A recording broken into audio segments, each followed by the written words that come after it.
challenging as that swift stream out there, and keeping our boat directed towards liberation in that stream. That's the real challenge. So spend some time with that.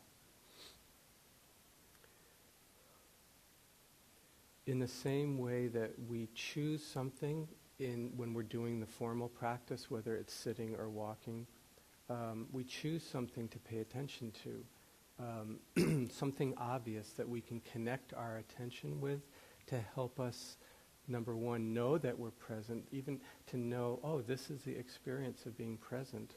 And also, as we're doing that, deepen the ability to do that, to be present. So we do it on retreat, in formal practice, and we want to do that in our daily life practice as well. And I'd like to suggest that your best ally, your best friend for staying awake, being awake, having moments of being present in your daily life are just this body.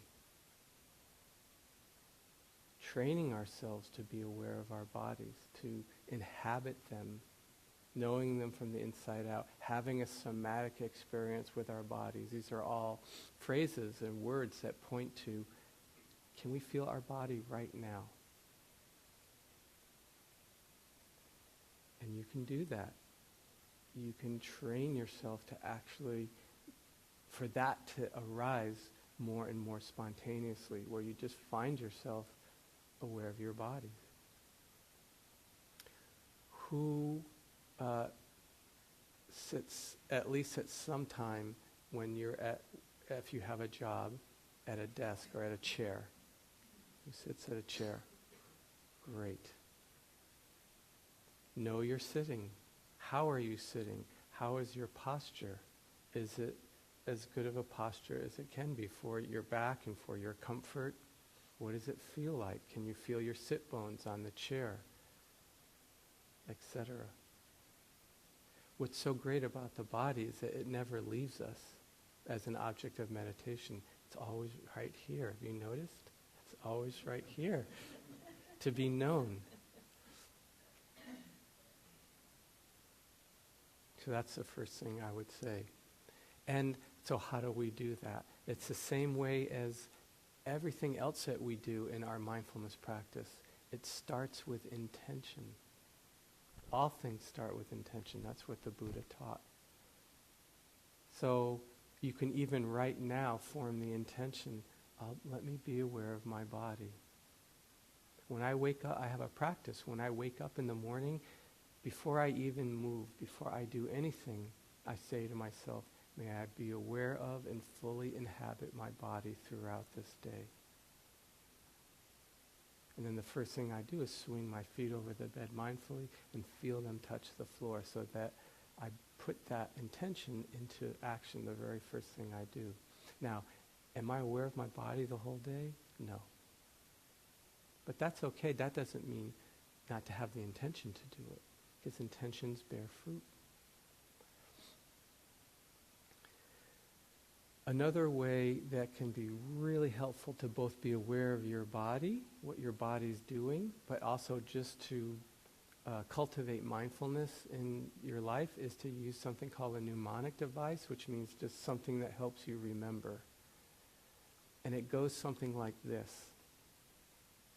You choose something that you do just once or twice during the day, not something you do repeatedly. And you begin with forming the intention that you're going to be aware when you do that thing. So, coming downstairs in the morning and flicking the light on in the kitchen, right? That morning flicking of the light on. Let's say you choose that. Okay, I'm going to be aware when I reach and just go blink. And so you do that. And usually about 3 days later, sometime in the afternoon, you go, the light, right, the light. Yeah?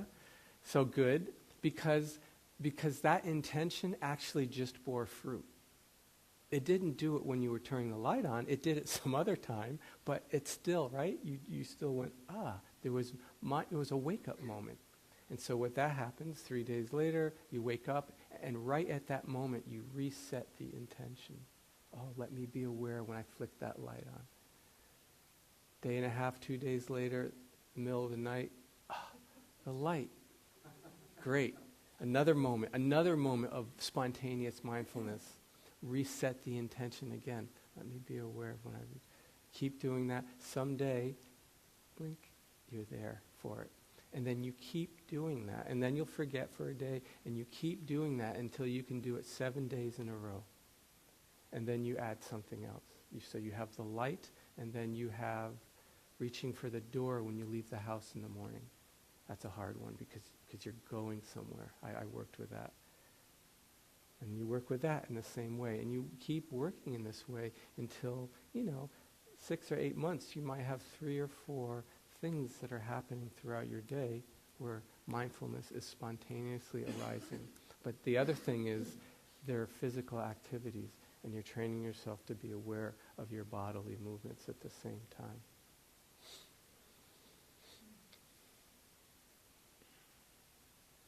And then just the last thing I'll say is the importance of spiritual friendship and Sangha. By definition, only a Buddha is someone who wakes up to the truth of the way things are on their own. Every other fully enlightened being needed the support of Sangha. So unless you're pretty sure you're the next Buddha, we're going to need some help. Those of you who are associated with Charlottesville Insight are extremely lucky, extremely fortunate, good karma. Keep making use of that of good karma. Those of you who aren't and don't have access to a Sangha, you can make your own. This is like, how do I do that? Well, if you know one other person, maybe you met on retreat or whatever, that meditates, and maybe they don't have a Sangha either, you say, hey, let's talk on the phone once a week. Let's both choose a Dharma talk from Dharma Seed and listen to it. And then let's talk on the phone and discuss what we understood or didn't understand about that talk. Or let's choose different talks and let's talk on the phone, and you tell me about that talk and I'll tell you about the talk I listened to. There are a million ways to make Sangha, and 2 people make a Sangha. And for those of you who whether it's in Charlottesville or someplace else where you have a Sangha, remember, that's practice. That's not just a given. That doesn't just like fall out of the sky into your lap. It's practice. Did you always feel like coming into the hall here when the bell rang? I imagine not. Sometimes yes, sometimes no. But you come because that's the form. So you practice with that form, and you practice with it, and you practice with the resistance. Sangha is the same way. Let's make it up. The Thursday night sit. I worked all day, I'm tired, I don't feel like going. Yeah, but you go anyways. Just like you come into the hall when you don't feel like coming into the hall. Because your presence there is that important. Just like your presence here in the hall was important, the way you supported every other person just by being here.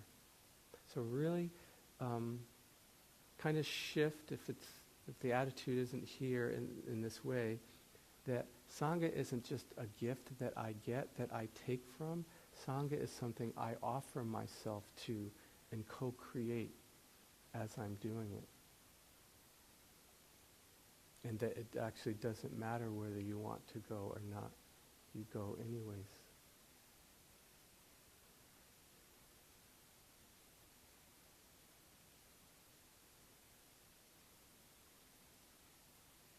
Last thing, patience. Remember I mentioned patience in the Dharma talk? Resolution, you keep going. An arahant is someone who hasn't stopped. And then patience. This unfolding, the Eightfold Path unfolds in a time frame that is completely, and both in a time frame and in a way that's very, very different than everything else that we've experienced. So try not to hold it to the same time frame and to the same linear way of unfolding that the rest of things do in our world. Really have patience. It's so critical. It's one of the 10 paramis. It's not just thrown in there because it's kind of a nice thing. We have to have it in order to keep going on the path. So I want to see if Pat or Sharon have anything to add.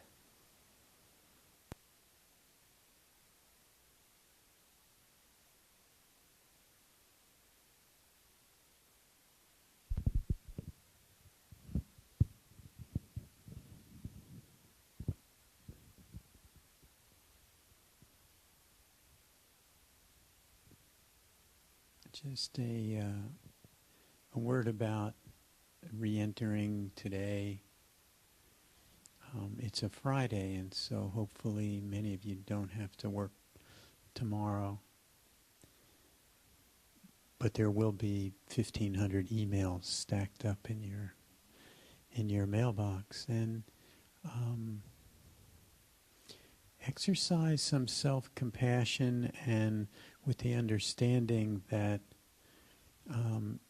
you're vulnerable right now, more sensitive and vulnerable than you might imagine. So if you can just titrate that experience of falling into that media tornado around the computer, you might find that helpful.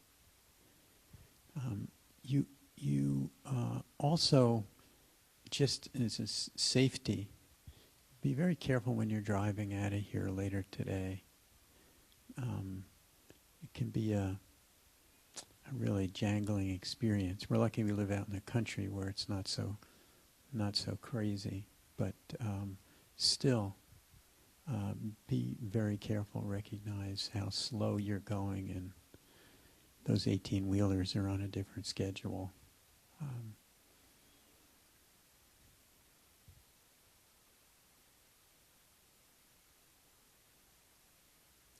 You all have a strong practice now. I've mentioned that to some of you. At the end of the week,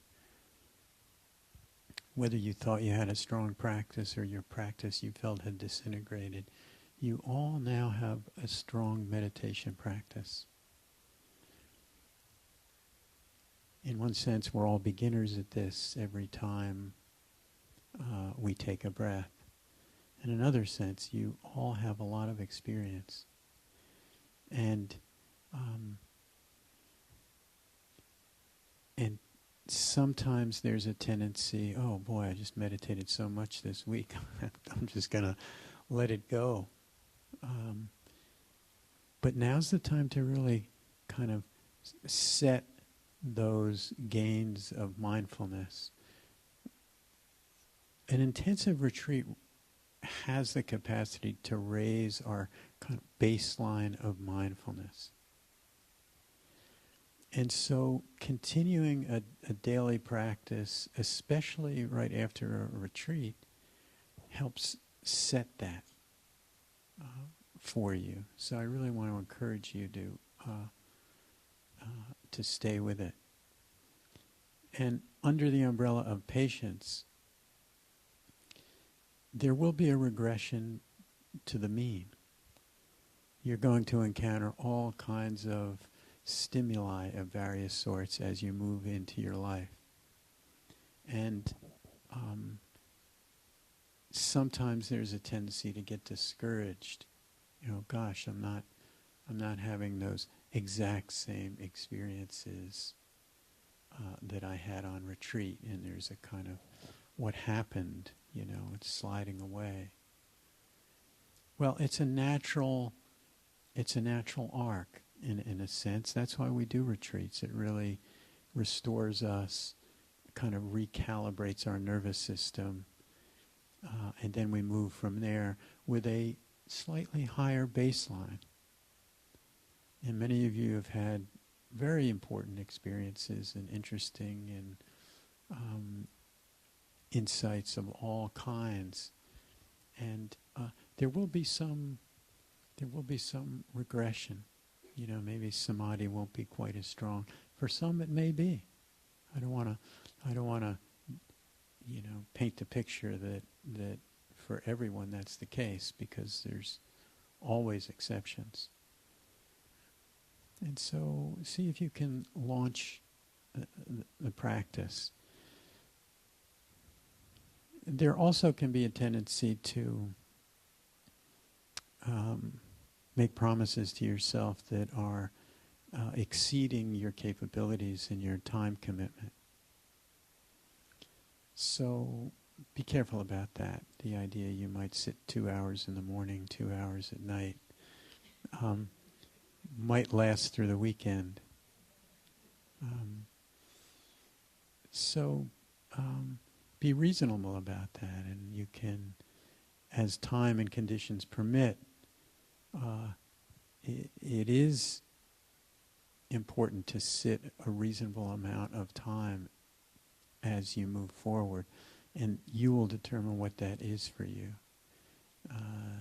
Neuroscience is telling us that after so many, and of course it's all on a bell curve, after so many minutes, the standard deviation from the mean in one direction or the other has this experience in terms of brain waves. After so many minutes, this experience begins to happen.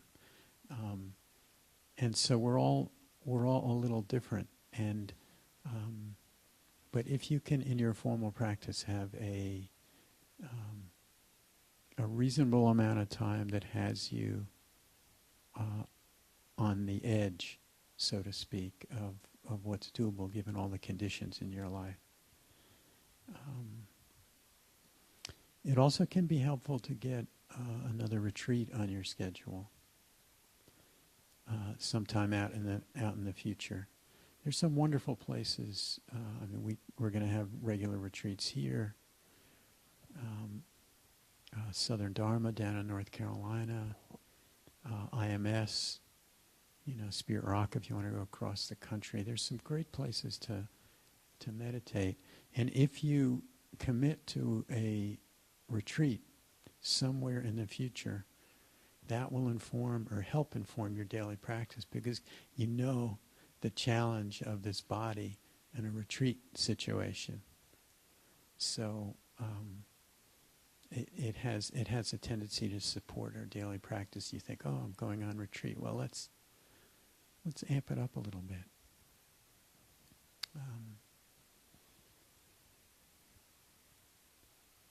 I also think it's important to just not try to judge what happened here, because you don't really know. You did this work over a period of time, and it might have been really difficult, and maybe you managed it the last day to have a breath and a half of mindfulness, and the rest of it was struggle and agony. But you don't know what was gained there, the strength that was developed. And likewise, you might have had bliss state after bliss state after bliss state. And so we can know over the long term the effects, but each of these events, I found it's better to just let it go. And I think if you talk to people that have practiced for a long time, what they will say is that life continues to be managed a little better. Relationships become a little clearer. The capacity to be with suffering, my own and others, extends and extends. And that's why getting traction in a contemplative practice like this, you really can't go back. There may be times when you kind of slip slide, but you know it because you feel it.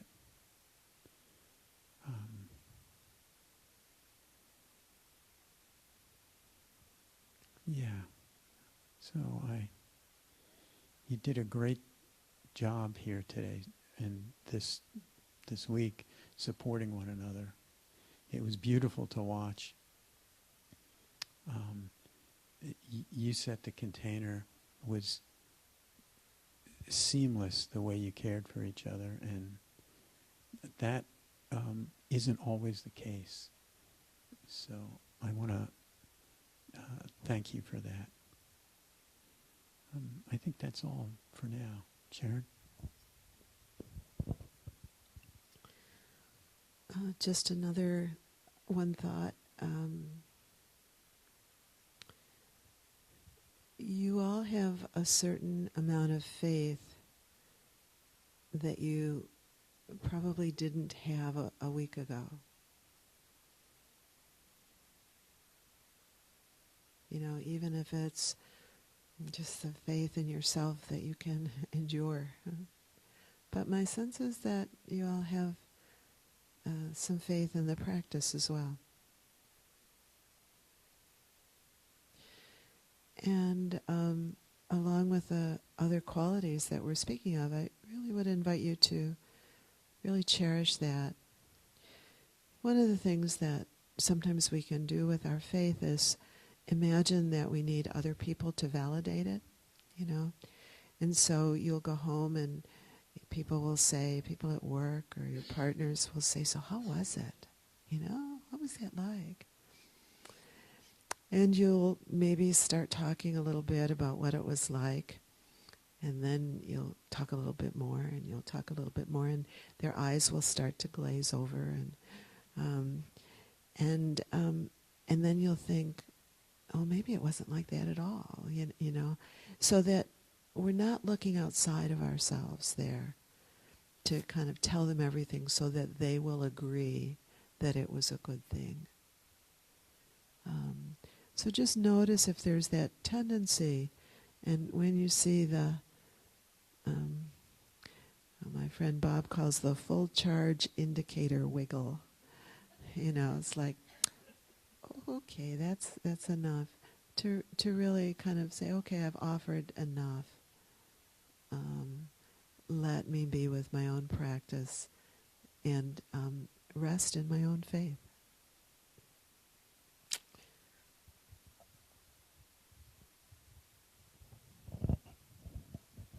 Are there questions specifically about going home or daily practice or Sangha building?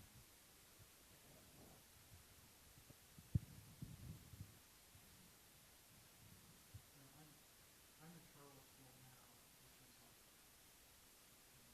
I didn't move to Charlottesville for IMCC, but I should have. But prior to that, spent several years with small sanghas, and one in particular, this one is what I was referring to. And are there resources out there to help when people are in that situation that you know there are other people in the community that are really interested in this stuff, but trying to get it together. I don't know. Are there things one can read and stuff like that?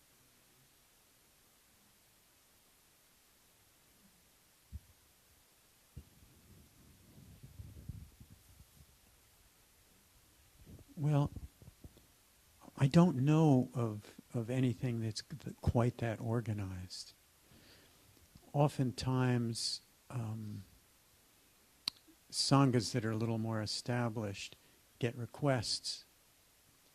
You know, is there anybody there who might help us with this, or how did you think your way through this, and what happened?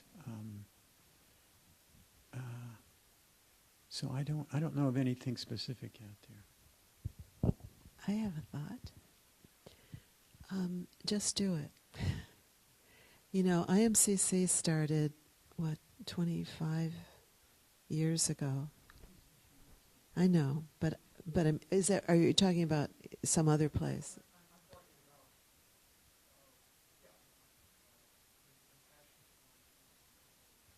Right.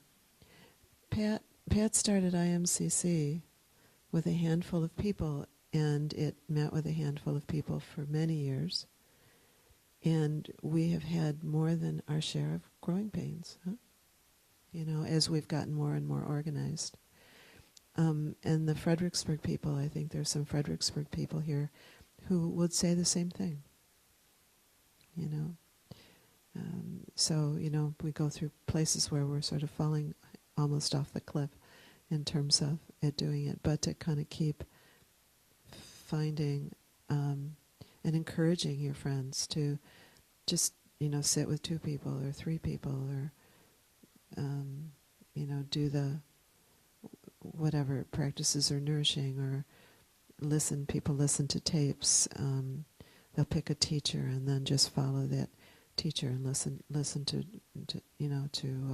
teachings, whatever. But, really being creative. But I think the point would be to just encourage people to just do it and to not say, I can't do it if there isn't an organization in place for me.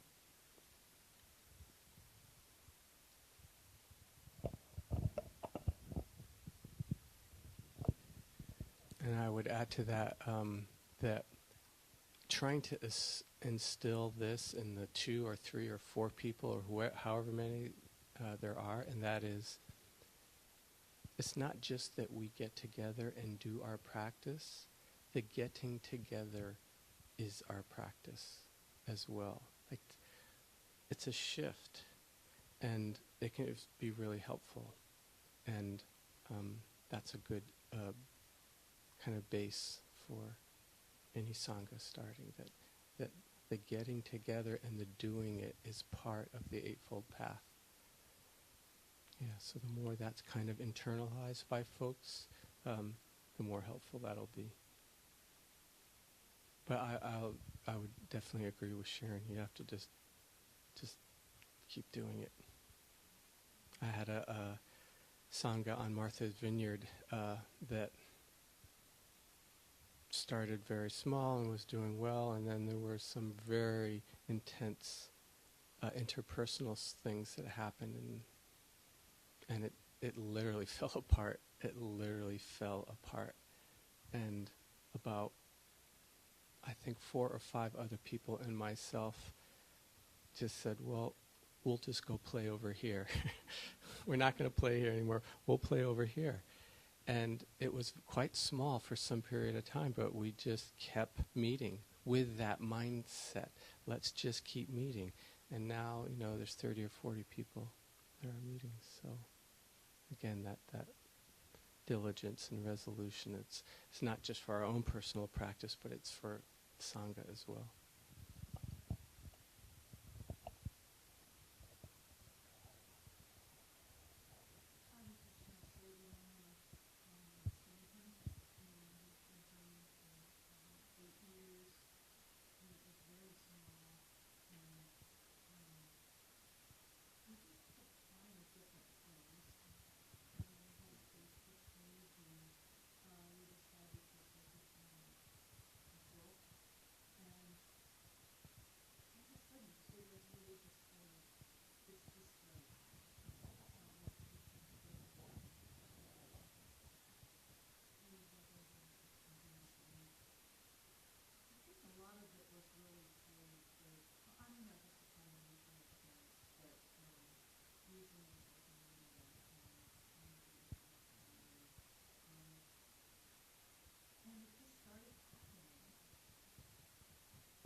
I don't know.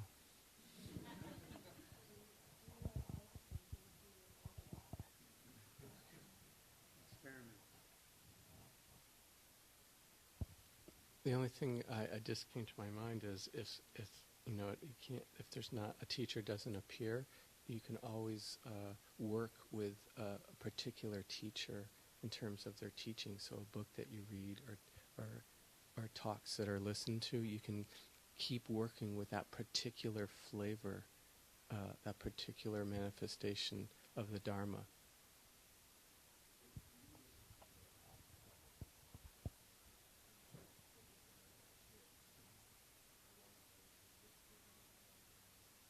Yeah. Is it of the same teacher over and over, though? I'm just saying that might be a way to get a voice in the room, a consistent voice, a consistent perspective.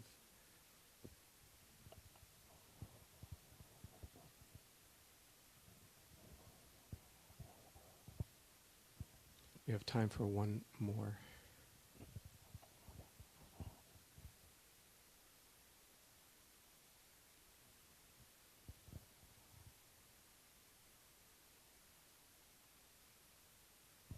That's it. You got daily life practice down. The slam dunk. Check that off.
Great, thank you. I'll just use this opportunity to add another plug for the body when we're in relationships, with each other, just other human beings. The being aware of our bodies is also really helpful in that pausing and keeping ourselves from doing things that may cause harm. It kind of slows the moment down, gives us just that extra few seconds or moments to consider, do I really want to say this or do this?